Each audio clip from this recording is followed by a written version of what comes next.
Hi and welcome to BizToday. I am Nazareen Ebrahim. BizToday is your weekly business show that showcases successful entrepreneurs to inspire you. We take a look at the latest business trends and take key learnings from them so that we can build our own businesses. And then we take a look at the business diary for the week so that you can get going and networking. Our lineup for this week, we've got successful entrepreneur Muhammad Seedat of Smartrac in studio. Remember also that July is the month of funding. So our focus is on funding on the business, on BizToday. We'll be talking to Yunus Farooq, National Marketing Manager for Al Baraka Bank, and exploring the different types of business models they have. And then of course, we take a look at the business events coming up for the week. Our successful entrepreneur on BizToday is Muhammad Seedat. He's the founder and CEO at Smartrac, has a 15-year career in finance and the accounting world. His specialities: business, entrepreneurship, training, internal control systems, and back office process optimization. Muhammad's career has seen him work across corporates in South Africa and abroad, and he's highly respected by his peers and team. He also has a very keen interest in startup and entrepreneurship. Welcome to BizToday, Muhammad. Jazakallah, thank you. It's wonderful to have you on the show. You know, I've seen you at a couple of events now. You've been very interested or part of the startup scene here in Durban particularly, but you also have a very rather interesting history and career behind you. And you're one of the people that I've got to say has been inspiring me of late recently, because I always look to people who are building, and they're building with people around them. And that's so key and that's so important, collaboration. We were just talking about that. 100% right. So my first question to you is, you know, you've got this 15-year career now in number crunching. How did that journey start? I think I always knew I wanted to be an accountant. So when at school and embracing accounting as a subject and business economics at that point in time, I always had a flair, I think, for accounting. Yeah. So I think you get two people in the world, people who either get accounting or don't get accounting. And if you do, you love it, and if you don't, you hate it. And I always loved it. I also saw it as an entry into the business world. Yeah. And I was always interested in the business world and how business worked, etc., etc. Did you come from an entrepreneurial background, or was it just something that fired in you? I think it was just something that fired in me. It was something that fired in me, and I knew two things in life, and I often tell the story. I knew I wanted to be an entrepreneur. Yeah. But I also knew I wanted to be an accountant. And shukar alhamdulillah, if I look back from that aim and goal at that point in time at a fairly young age to where I am today, I think I've embraced both of those, and have kind of nurtured my passion for both entrepreneurship and accounting, or the business world. So how I knew I was an entrepreneur was I was always looking for a way to make money at school. So whether it was selling cricket tickets on the black market, or good way to start, or running a tuck shop at school which rivaled the school tuck shop.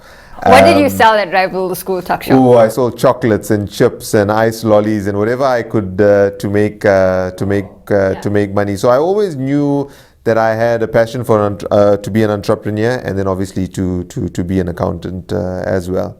And so it's fortunate that those have just gelled so well together to be able to They have, flourish. But if you ask me now when last I did accounting work per se, it's probably a long time ago.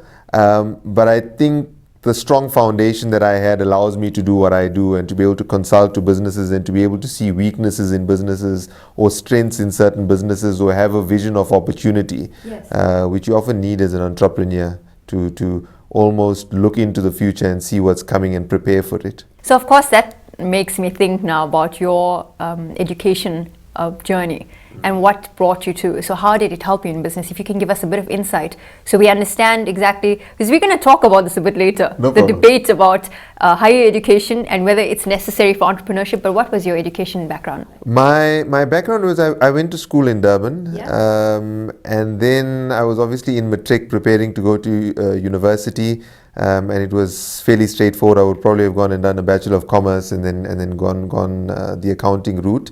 But it was very interesting. In my matric year, a firm of accountants came to our school to present. It was a firm at that point in time called David Strachen and Taylor, which is now PKF today. Okay. And they came and they presented to us, and I knew there was a loophole and there was a gap. And I think as an entrepreneur, you always kind of find the gap. Is you could do your article straight out of matric. The big four accounting firms had closed that loophole, but the second tier, which David Strachan and Taylor or DSNT was, even though they were the second biggest in KZN at the time. So I asked the question, I put my hand up, and I think that's something that I've always learned is ask a question, even if it makes you look a bit bad or stupid. If it's going to contribute to your learning, then ask the question. So I put up my hand, I asked the question, I said, listen, do you take people straight out of matric? And they said, no, we probably took someone about 5 or 6 years ago, but we don't really encourage it because to work and study at the same time is hard. So I said, okay, but would you take an application in? And they said, yes, I mean, we'll take an application. So I got everything together and I sent an application in to start my articles the next year. And I got called into an interview with a partner at the firm and the HR person. Right. And they said, after a while, they came back to me and they said, listen, we will allow you to join, but you need to get certain final matric marks. And shukar alhamdulillah, I achieved those. So I started working and doing my articles at the age of 18, and I didn't even have my driver's license. You started doing your articles at the age of 18? At the age of 18. So all my peers were kind of 22, 23 at least, just because they had gone to university. And I started with them. And I think that was a great experience. That just leapfrogged me. Of course. A lot of people say, listen, you've been working for 15 years. I've actually been working a lot longer. But I absolutely really will hook on to what you said there about putting your hand up and asking that question, because how important is that to be able to, number one, project a certain kind of confidence, but also to participate in something you have no idea of, Correct. but to show a certain enthusiasm so that that's identified and someone who's influential could hook onto that. 100% right. Because people pick up energy.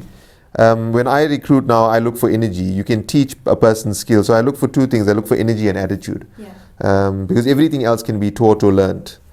Of course. And I like that you say that also, because I think a lot of emphasis in the standard education system is placed on the fact that it's talent and it's skill and it's mindset, which is, of course, all critical key points for you to be able to progress. But I think when I'm also recruiting, I look for passion and the ability or potential to learn. And I think that's what the energy would be like. So now it brings me to my next question. And I'm thinking, looking through your very impressive resume, you worked at one of the big four in terms of accountancy. What was that experience like in helping you to shape your career path? Because people are very excited when they get into one of the big four. I think it defined me. So I had to think a little bit about my answer. I think it defined me a lot.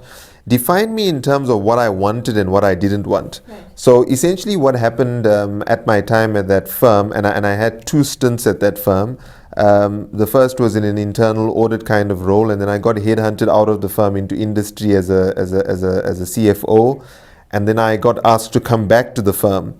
When I came back, I thought, listen, I could make a career of this as a partner or a managing partner of a firm like this. That would have been my aspiration. Until one day I got involved in the corporate politics of the firm, or was promised something that I wasn't delivered. I was promised a promotion that I wasn't delivered. And the second part of it, and what defined me, was that one of my partners or one of my bosses one day was screamed and shouted at by a partner from Joburg. And I had always revered partners and said, listen, you've reached a certain level in your life. You're an owner now. You're an equity holder. You should demand a certain level, or command rather, a certain level of respect.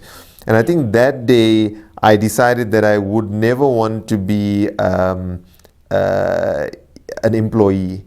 And even a highly paid employee, partners at these firms had gone to a stage where you weren't really an owner. You were just a glorified employee. And I've got very hard attitudes in regard to this. So when I saw this happen and I was passed over for promotion that I was promised, I said, listen, it's no longer good enough just to pass my time here. And that's when I got on a plane and I went to London, and I spent a couple of years in London. But I could have stayed on the partnership track, and I probably would be a partner today at that firm. Right. But it was not really what I wanted. And I went into an appointment the other day, and a guy asked me about my history, very similar to what you asked me. And he says, but you could have been a partner at a big four audit firm. And I said, but I'm in a much better place. And a lot of people don't understand that. It's certain personalities that would go in a certain direction and certain other personalities who wouldn't. But this is it, right? I mean, you witnessed this incident where one person disrespected the other person. Correct. And that, I think, is at the very base The core. of who we are and what we want to do as entrepreneurs, because the ultimate is to be able to inspire other people, build a legacy, and make sure that you bring out the greatness in others. Exactly. And so I also experienced that at one stage, and it breaks you inside to a point. So it makes me think that your entrepreneurial spirit was already flaming inside, but you said to yourself at that point, okay, there's something's got to give. So in your all the previous career opportunities that you've had as an employee, did you find that it helped you to exercise some of your entrepreneurial spirit at that stage? I think the journey that I went through, having worked in the corporate world for probably 10 or 9 or 10 years before going out on my own, I think it shaped where I am today, and I'm all the better for it. So you were able to exercise your entrepreneurial spirit as an employee? Not really. So during articles, I had to keep my entrepreneurial spirit alive and probably my pocket alive because of what you earn in articles by having my own businesses. So I had franchise takeaways, food delivery businesses. I ran businesses, and that kept my spirit alive. But the corporate world can break your entrepreneurial spirit. I promise you it can. And what you are taught to and how you are taught to think as an employee is very different to an employer. And it comes down to risk and how much risk you prepare to take. So the very successful entrepreneurs know how to take risk and manage their risk. An accountant or a typical accountant or a typical corporate employee would look at an opportunity and look for every reason why the opportunity wouldn't work or couldn't work. And I think after coming out of the corporate world, it took me kind of 2 years, and I think it was nice being in London at that point in time, to kind of really back myself. And I think that's what it comes down to as an entrepreneur. It comes down to backing yourself. So even if everyone you speak to says that it's an extremely bad idea, but you feel and you back yourself that it's a good idea, you will make it happen. Because it's not about the idea in entrepreneurship, it's about execution and commitment to execution. That's right. So I'm just wondering now, listening to you saying that at the point you went abroad, you were still an employee at the stage, but the international exposure helped to build your confidence enough to say, I am able to do this, and nobody will say that it won't work. I think going to London, I always knew I wanted to come back. So that was a given. I always knew I wanted to go into something on my own when I did do that. But I was looking for as much experience and exposure as possible, because when you leave the corporate world, there's very little chance you're going to go back. So I wanted to pack in as much as possible in that 2 years that I was overseas. So I learned how the world worked. Often we are insular in South Africa. We think that this is the whole world. But when you look at trends and overseas trends, and you can kind of, business is not an art too much as it is a science. So I was reading an article while I was waiting for this interview on co-working spaces, because that's our next big project that we're going into. And kind of the trends that emerged in America 2 or 3 years ago haven't even hit the country yet. So if you just want to look for business ideas, and people often say, what am I going to do as an entrepreneur? It's just to go and observe and travel and look at what's happening overseas or offshore, and you'll see what's going to happen or hit us soon. So people say that we are, in inverted commas, backward at a point, but that's an advantage for people looking for opportunity. It is, especially in an economy like ours and the diversity of what we have around us. 100%. So you went abroad, you said you knew in your mind you were going to come back, but at which point did you say, I now want to own my time? I think it was circumstance at the time. I had seen friends of mine, and this often happens to people when they emigrate or live overseas for a while.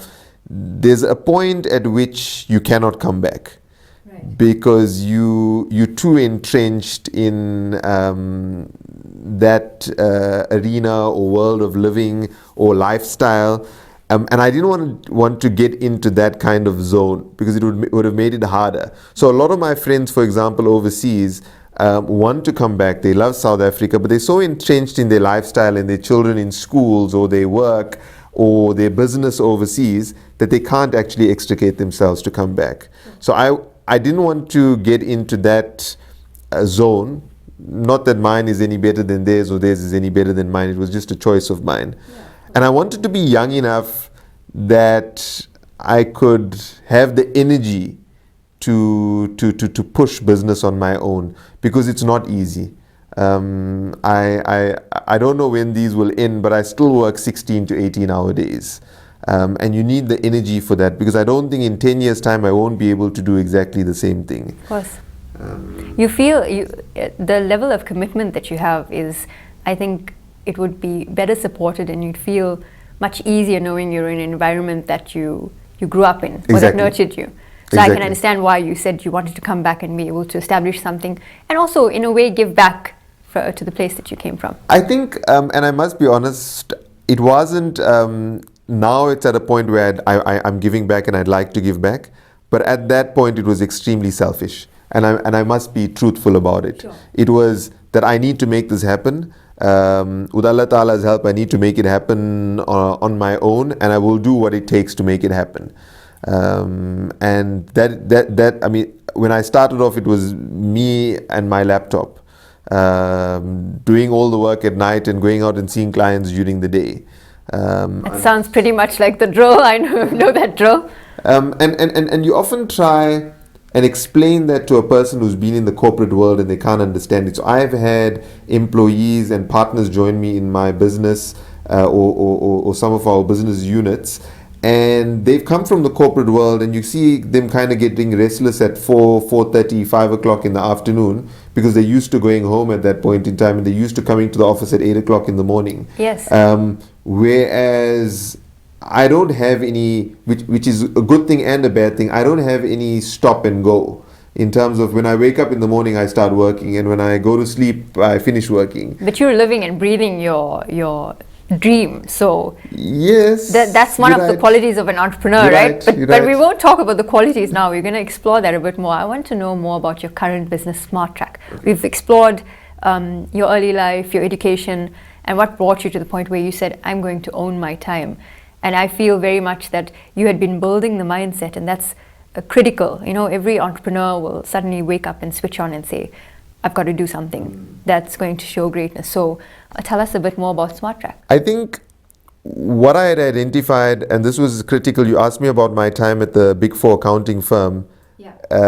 There was a big learning curve that I went through there, because it was the first time in the history of the professional services world that non-assurance or non-audit revenue was overtaking audit revenue. So what that meant was that services like consulting and recruitment and back office strategies and optimizations and processing and accounting had overtaken audit, which was huge. It was a milestone. And today, audit firms and accounting firms make far more money off non-audit services than they do audit services. So that always was in my mind, and as you say, whether I was focusing on it or not, I was preparing mentally for the stage. So what I identified in the market when I started Smartrac was that businesses needed advice. The Big Four were catering to the mega corporate companies of this world.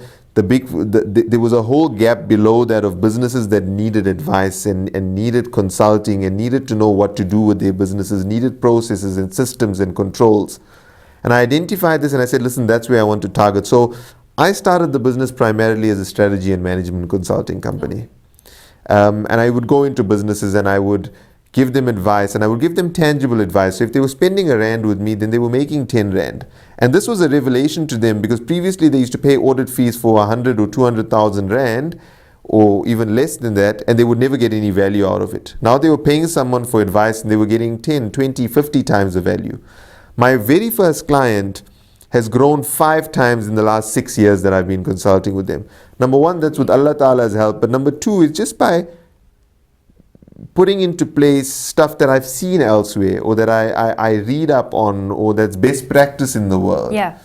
And shukar alhamdulillah, it worked from there, and I started getting a second client and the third client, and people started asking for more and more services. So I started accounting and I started tax. And then we had our clients were asking us for a Joburg office, and we started a Joburg office, and I now had a few staff working for me. Incredible. And then we started buying other firms. And within a space of kind of a year, we did 5 acquisitions of three accounting firms, a training company, and a media and marketing company in Joburg. It's almost like you've evolved the company in a way, from just providing certain strategic services. You went to 100% acquisition. right, but I'll tell you what way it came through. It was a 10,000 hour rule. It was, and I can't remember offhand the guy who, it was Malcolm Gladwell who said that, is you need to concentrate on something for 10,000 hours, and then you'll get to a breaking point. Absolutely. Where things will erupt. Yes. And that's exactly what happened to me. So if I can say that the time I started the business to the time I started making acquisitions was roughly 10,000 hours. So I made all these acquisitions, and some of them were good acquisitions, and some of them were decent acquisitions, and some of them were bad acquisitions. And I must be honest and say that, because people often see the success, but they... If I see you in an upcoming Dragon's Den type show, then I'll know very much so the kind of background that comes with that, right? Yeah, and it's not only... People often say this, I've lived through it, is you better off after the bad decisions you make, or after the unsuccessful decisions you make. Yeah. It's school fees for an experience. It's not that you failed. And people often see success, and they see successful people or allegedly successful people, and they judge them by their good bets. They never judged by how many times they've failed. They failed and they've messed up. That's not sort of a kind of marker by which you will measure success in somebody, which is absolutely the other way around, Correct. right? Correct. I mean, in America, failure is revered. People go through failure before they get to success. So, for example, banks in America, if you've defaulted or one of your businesses has gone belly up, you can still borrow money from the bank in America. In South Africa, it's almost unheard of. Of course, that's so. Absolutely What kind right. of culture are we inculcating if we are celebrating failure? Or failure before success, so that person never gets to that point. And talking about failure, I mean, every startup knows that they run a risk of failure. Correct. Until they put in those 10,000 hours, as we've spoken about. And I've noticed that you have quite a few young startups as well as emerging entrepreneurs under your wing. Would you explain that and what's happening in the business at the moment? It's an interesting psychology. So it's an interesting psychology. What I did the calculation was is we grew nationally, and we started doing a bit of international work with our acquisitions, and I realized that after I had looked at the acquisitions carefully, I realized that I could start these own businesses on my own. So I needed those acquisitions to give me economies of scale and to give me a brand and clout within the market. But I realized that I could start these businesses much cheaper on my own. And if you ask me after my acquisitions, would I have shared equity with anyone, I would have told you no. So a lot of people asked me about my growth strategy, and I said that I will be the owner. And that was my view. Until I started looking at an employee-employer mindset and what drives employees or what drives people, and understanding psychology. And I realized that to grow my business, in individual units, I would have to give away equity. Yeah. So what I started looking for was individuals within or external of my organization who I saw potential in.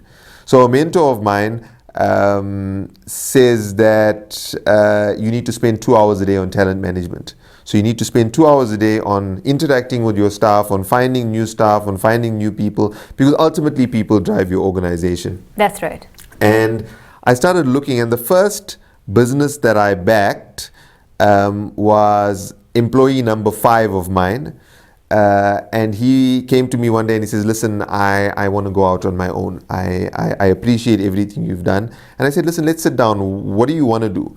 And he told me what he wanted to do. So I said, listen, I will go into partnership with you. So we'll create a different business, a different brand. You can operate from wherever you want. You will be the MD of that business. And we'll both take shareholding in that business, and to start you off, I'll give you a chunk of my business. Yeah. And that's exactly what I did. And that's an ultra successful business. It's 1 year later, it's an ultra successful business today.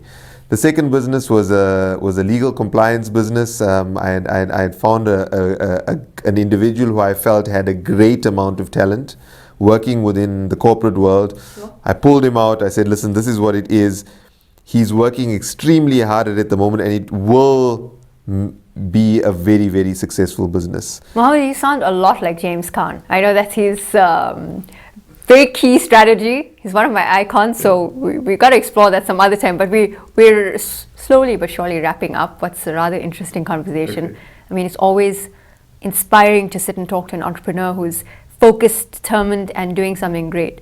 So what are your top qualities for a successful entrepreneur, or that defines an entrepreneur? I think number one is decisiveness.